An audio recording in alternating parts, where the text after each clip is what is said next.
Papalabas natin ngayon mga kaibigan itong video na kung saan kitang-kita dito si Harry Roque nung siya pa ay anti-Duterte at anti-China.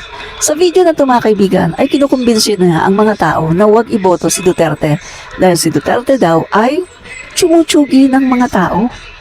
At ang sabi pa niya, ang term niya, mass murderer. Kaya nakakatawa no? At hindi lang yan mga kaibigan ha. Meron siyang post sa Twitter noong 2011.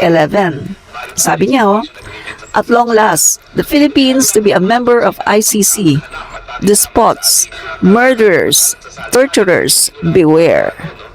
So ibig sabihin to mga kaibigan, ay isa po kasi siya, no? Isa siya sa nagsulong na ratipikahan ang Rome Statute at para tayo ay sumali sa ICC, no?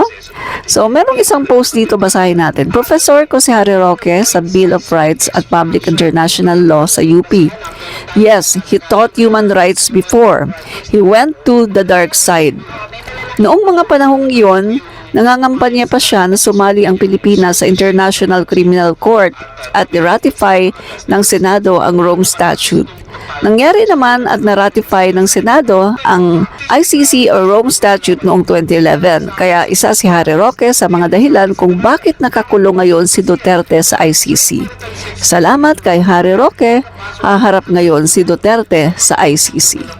So ngayon mga kaibigan, panoorin natin itong video.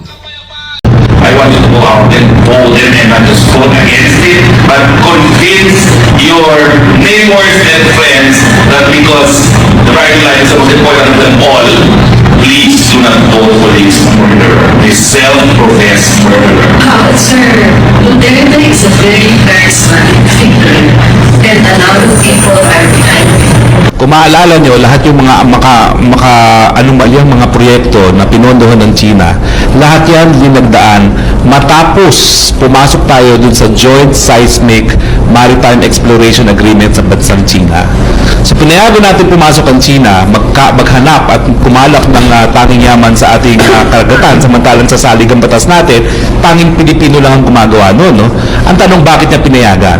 Ang tingin ko, ang sagot dyan ay yung mga proyektong binigay na ngayon, isa-isa na ngayon nadideklarang null and void. No? Ang pinaka-latest, yung North Rail, na napadeklara namin na hindi na kasunduan at sa proseso ng bidding. Tingin ko nagkaroon ng bentahan dyan. Attorney, itong joint seismic exploration, ito ba yung naging basihan? Pero tayong nababasa kasi na yung mga joint projects nila, may mga negosyante yung Pilipinas. Oo, may malalaking negosyante. Well, alam mo, ito yung pumayag sila na papasukin yung survey ship ng mga Chino at tumingin kung saan yung mga gas deposits.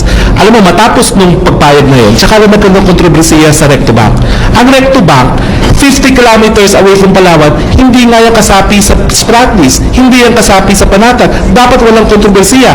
Pero yung Joint Maritime Seismic Exploration Agreement, pinapasok natin hanggang doon sa mga tubig na walang kontrobersiya. Kaya nagkaroon ng kontrobersiya. Nagbunga ng kapayapaan at ng pag-unlad sa bansang Pilipinas.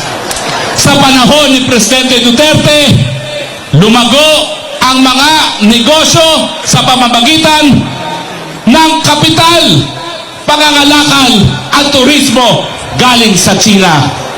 Lahat yan nawala na parang bula.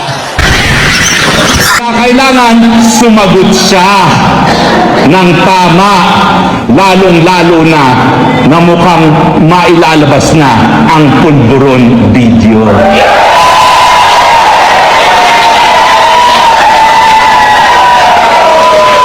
Gusto niyo ba sa Vancouver ang world premiere ng pulburon video?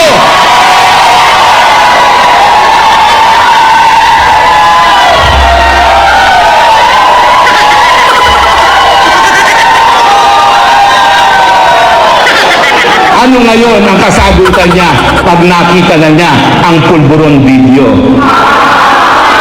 Ha, ha, ha! Deepfake yan!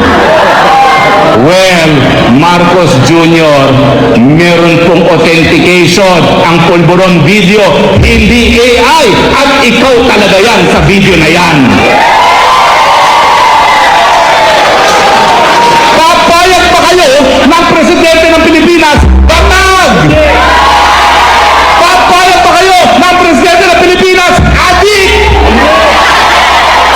ano na lang mangyayari sa reputasyon ng Pilipino sa buong mundo? Maglalakad kayo sa Vancouver. Oh, you're from the Philippines.